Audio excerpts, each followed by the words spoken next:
warahmatullahi wabarakatuh. Berjumpa kembali dengan saya Eva Hodiana, saya guru penggerak angkatan 10 Kabupaten Pidi yang bertempat tugas di SD Negeri Pulau Tambo. Hari ini saya ditemani oleh teman saya yaitu Ibu Hani Mustika. Beliau adalah guru kelas 5 di SD Negeri Pulau Tambo. Assalamualaikum Ibu Hani. Waalaikumsalam Ibu Eva. Bagaimana kabarnya hari ini Ibu Hani? Alhamdulillah baik. Nah, hari ini kita akan melakukan kegiatan pra-observasi ya Bu ya. Sebelumnya nanti saya akan amati proses pembelajaran yang akan Ibu lakukan, serta yang sebelumnya saya sudah melakukan supervisi di kelas. Jadi di sini adapun tujuan kita melakukan supervisi ini adalah untuk mengetahui dan mengevaluasi jalannya proses pembelajaran yang Ibu lakukan nanti. Jadi tujuan kita melakukan kegiatan pra-observasi sebagai persiapan awal nanti agar Ibu bisa melakukan kegiatan pembelajaran lebih siap dan lebih percaya diri sehingga Ibu dapat memberi pembelajaran yang baik bagi murid ya Bu ya. Baiklah Bu, di sini ada beberapa pertanyaan yang ingin saya sampaikan kepada Ibu, yaitu yang pertama yang berkaitan dengan tujuan. Nah, kira-kira apa ya tujuan pembelajaran yang ingin Ibu capai? Berdasarkan tujuan pembelajaran yang saya tuliskan, yang pertama siswa dapat menyebutkan 6 organ pencernaan pada manusia dan siswa dapat menyebutkan masing-masing dari fungsi organ pencernaan pada manusia. Baiklah, jadi ada 3 tujuan pembelajaran di sini ya Bu ya, yang ingin Ibu capai. Nah, bagaimana dengan cara pengembangan yang ingin Ibu Hani capai atau yang ingin Ibu Hani diobservasi nanti? Oke Bu, baik. Untuk area pengembangan yang ingin saya capai pada siswa, pada aspek keterampilan proses siswa, yang ingin saya kembangkan adalah bagaimana siswa aktif dalam kerja kelompok, bisa berkomunikasi dengan baik dengan anggota kelompoknya, mandiri maupun bekerja sama dan dapat menyajikan hasil dari tugas yang mereka lakukan. Baiklah Bu Hani, jadi tadi saya dengar Ibu ingin dikembangkan adalah keterampilan proses siswa ya Bu ya. Saya ingin mendengar bagaimana rancangan yang ingin Ibu terapkan di dalam kelas, mungkin dari segi strateginya ataupun model pembelajarannya, serta metode apa yang akan Ibu terapkan nantinya. Baik Bu, untuk strategi saya ingin menerapkan pembelajaran yang berdiferensiasi dengan menyesuaikan kebutuhan dan gaya belajar murid di kelas. Kemudian saya juga mengecek kesiapan belajar murid dari mulai emosi murid sebelum melakukan pembelajaran. Selanjutnya model yang akan saya terapkan adalah model PBL atau Program Basic Learning. Metodenya melalui kerja kelompok, tanya jawab dan juga penugasan. Baiklah Bu, jadi rencana yang akan Ibu terapkan di dalam kelas menggunakan strategi pembelajaran berdiferensiasi ya, yang diintegrasikan dengan pembelajaran sosial emosional dengan menggunakan metode pembelajaran based learning ya, dan juga dengan metode diskusi pembelajaran yang akan Ibu pergunakan nanti di kelas. Jadi untuk bagaimana dengan media yang akan Ibu gunakan nantinya? Untuk media pembelajarannya saya membutuhkan yang pertama itu laptop, PPT, kemudian LKPD, dan juga nanti juga saya sediakan gambar-gambar sistem pencernaan pada manusia. Baiklah Bu. Nah, kira-kira kapan ini Ibu akan melakukan pembelajaran tersebut, serta di hari apa dan di kelas berapa, serta di jam keberapa Bu? Untuk jadwalnya yaitu hari Senin tanggal 29 bulan 7 2024 di kelas 5 dan di jam ke-6 dan 7. Baiklah, jadi nanti di hari Senin ya Bu ya, di tanggal 29 bulan 7 2024 di kelas 5 Bu ya, di jam ke-6 dan 7 saya juga akan datang ke kelas ibu, dan nantinya saya akan melakukan supervisi kelas, di mana di situ saya juga akan melihat dan mencatat hal-hal apa saja yang terjadi di dalam kelas ya Bu ya. Nah nanti setelah ibu melakukan kegiatan observasi atau pembelajaran di kelas,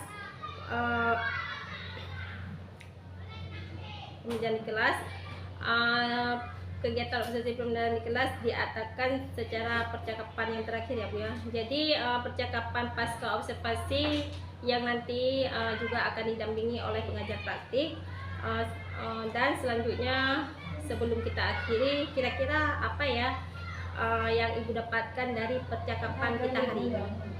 Dari percakapan kita hari ini saya mendapatkan gambaran bagaimana nanti saya akan menerapkan strategi, metode dan model pembelajaran pada kelas, dan pastinya menyiapkan media yang saya butuhkan. Baiklah Bu Hani, terima kasih banyak ya Bu Hani ya, karena waktunya ibu sudah bersedia berbincang-bincang dengan saya dalam kegiatan percakapan praobservasi. Sampai bertemu kembali nanti ya di tanggal 29 di bulan 7. Nanti saya juga akan kelas ibu dan akan mengobservasi ibu. Demikian percakapan kita hari ini. Sampai bertemu di kegiatan observasi kelas dan juga percakapan pasca observasi. Assalamualaikum warahmatullahi wabarakatuh. Terima kasih Ibu Hani. Sama-sama Pak Eka. Assalamualaikum warahmatullahi wabarakatuh. Waalaikumsalam warahmatullahi wabarakatuh. Bagaimana kabarnya hari ini anak-anak ibu semuanya? Baik. Sudah siap belajar? Siap. Sebelum kita belajar, kita berdoa dulu ya. Siapa yang pimpin doa hari ini? Ya, Rafa.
Ada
fungsi lambung di sini?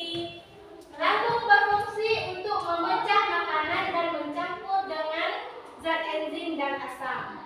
Nah, di lambung, makanan yang sudah kita makan tadi akan diproses.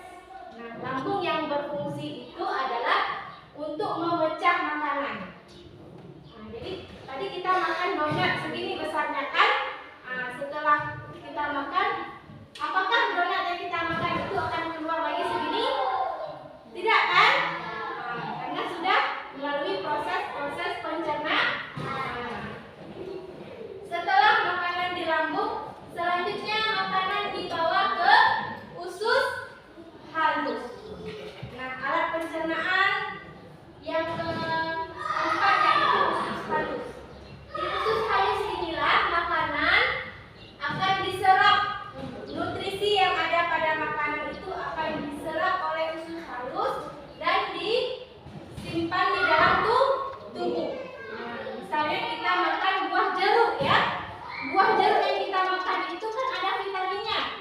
Nah, vitaminnya itu akan diserap oleh yang serapnya itu adalah usus halus. Ini adalah fungsi dari usus halus. Selanjutnya makanan akan dibawa ke usus besar. Apa fungsi usus besar? Penyerapan air dan pembentukan feses. Nah, pada usus halus tadi makanan sudah diserap nutrisinya. Selanjutnya dibawa ke usus besar. Di usus besar makanan diserap lagi, lebih lagi diserap air-air yang ada dalam makanan tersebut diserap lagi di usus besar. Nah, di situ di usus besar makanan yang kita makan tadi sudah berbentuk ampas. Tahu kan ampas? Nah, jadilah di situ pembentukan feses. Apa itu feses?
ini kami akan melakukan kegiatan pasca observasi, yakni kegiatan modul 2.3 coaching untuk supervisi akademik.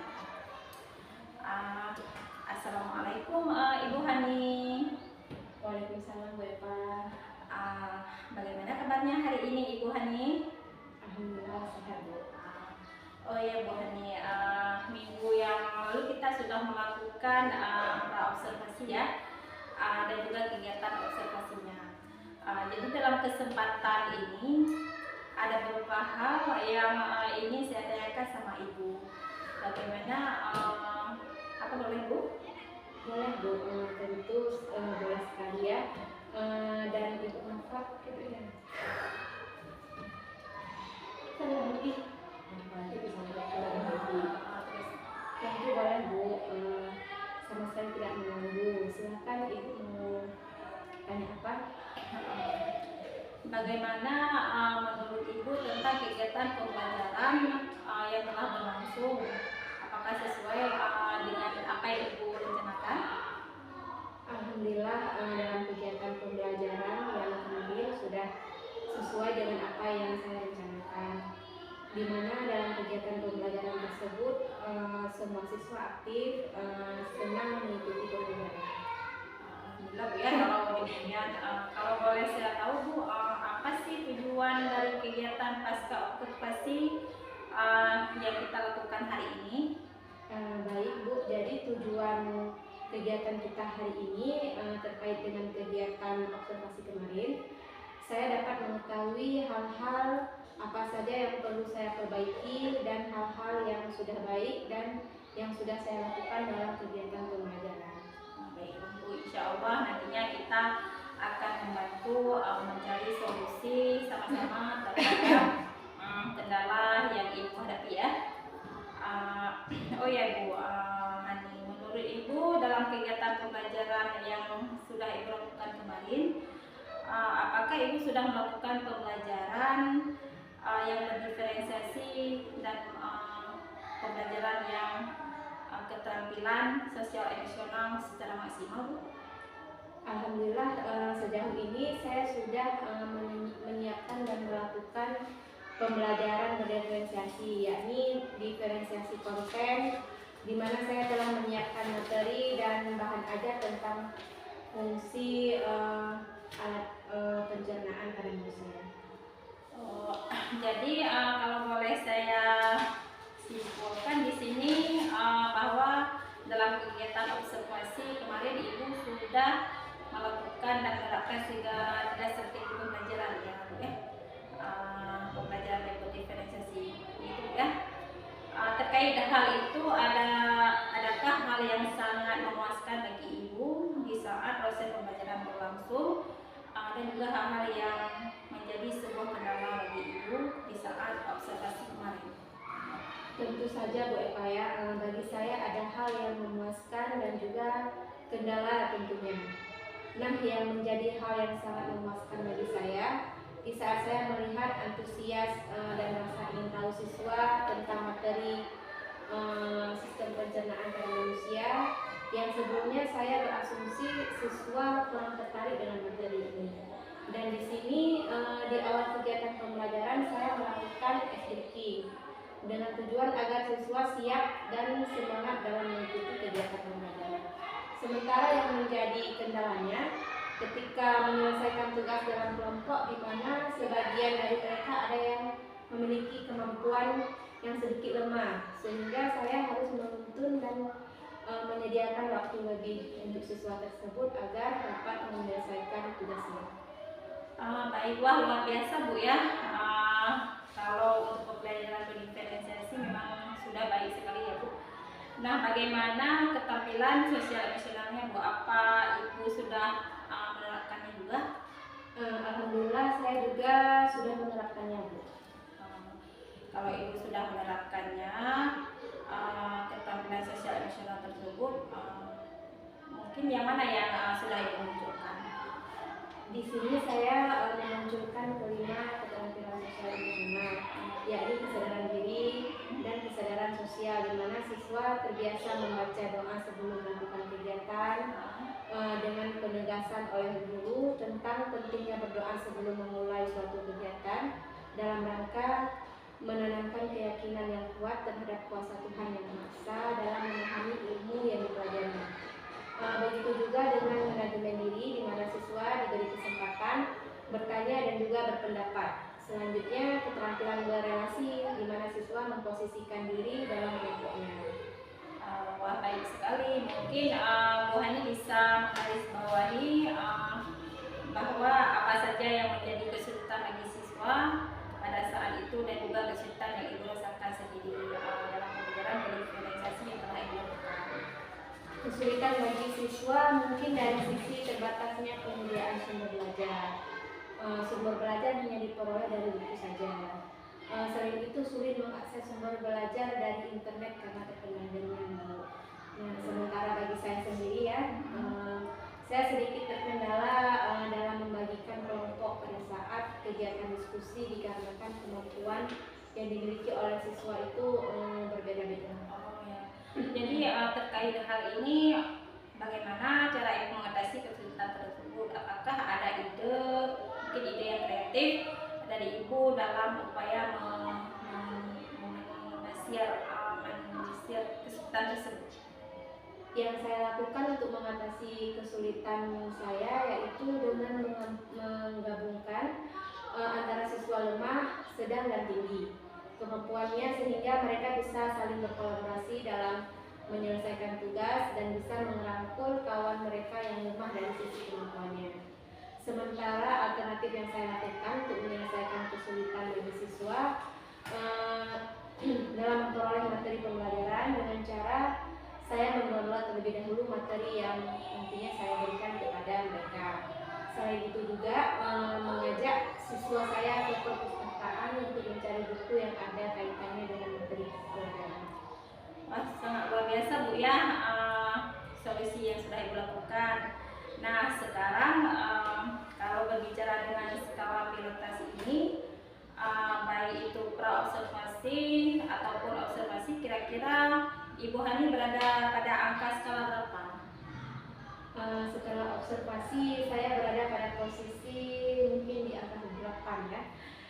Sementara sebelum observasi saya berada pada angka 6 dan saya berkeinginan ke depannya itu berada pada angka 10. Ya, berarti kalau boleh saya simpulkan saat ini Ibu sudah ada pada di angka 8 Bu ya. Nah, alhamdulillah Bu ya. Ya berarti sudah ada peningkatan Ibu di sini. Mungkin Ibu bisa menjelaskan apa saja yang sudah Ibu dapatkan pada kegiatan pra-observasi dan kegiatan observasi serta siapa saja yang Ibu libatkan dalam berkolaborasi. Yang pertama sekali saya memperoleh banyak ilmu dan pengalaman baru baik tentang pembelajaran berdiferensiasi maupun keterampilan sosial emosional. Nah, di sini apa yang ingin Ibu tingkatkan setelah kita melakukan kegiatan pasca observasi ini? Yang ingin saya tingkatkan yang pertama sekali yaitu dengan memaksimalkan pembelajaran berdiferensiasi dan keterampilan sosial emosional dan juga meningkatkan keterampilan saya dalam merencanakan pembelajaran dan penggunaan media yang lebih bervariasi lagi serta meningkatkan motivasi siswa dalam belajar. Ya, jadi di sini dapat saya simpulkan bahwa kedepannya Ibu akan melakukan kegiatan pembelajaran berdiferensiasi lebih maksimal lagi ya Bu ya. Jadi menurut Ibu bagaimana ukuran keberhasilan yang akan Ibu lakukan? Ukuran keberhasilannya bisa dilihat dari proses pembelajaran yang dilakukan. Kemudian juga bisa dilihat dari RPP berdiferensiasi yang saya rancang serta antusias siswa dalam mengikuti kegiatan pembelajaran. Jadi untuk hal pendukung terkait dengan poin di atas, menurut Ibu apa cukup hanya dengan sumber buku saja atau bagaimana? Mungkin tidak Bu ya, tidak hanya di buku, akan tetapi bisa juga melalui PNM dan juga pelatihan. Ya. Nah, jadi kira-kira kapan ya waktu Ibu akan melakukan dalam upaya memaksimalkan kegiatan pembelajaran berdiferensiasi ini? Insya Allah secepatnya, karena semakin cepat semakin baik, ya kan? Karena hal tersebut akan membawa pengaruh positif bagi siswa dan pembelajaran tentunya. Jadi kira-kira di sini Ibu Hani akan melakukan atau bergerak sendiri atau ada pihak yang dilibatkan dalam memaksimalkan kegiatan pembelajaran tersebut? Di sini saya tidak bisa melakukannya sendiri. Di sini saya melakukan kolaborasi dengan rekan guru dan juga kepala sekolah dalam memaksimalkan pembelajaran berdiferensiasi. Jadi kegiatan ini secepatnya Bu ya? Iya Bu. Kira-kira kalau 1 minggu atau sebulan ini bisa ya Bu Ani? Insya Allah Bu ya, 1 minggu ke depan. Oh baik, Bu Hani, terima kasih dan atas waktunya ya. Semoga apa yang Ibu programkan akan segera terwujud, serta saya sangat berterima kasih sekali lagi kepada Ibu Hani. Sama-sama. Assalamualaikum warahmatullahi wabarakatuh. Sudah selesai jawaban observasi kita Eva dan Hania. Ya semua yang sudah. Tuh, udah. Dah. Assalamualaikum warahmatullahi wabarakatuh. Nanti edit ya. Nanti edit. Iya, panik ini Bu. Assalamualaikum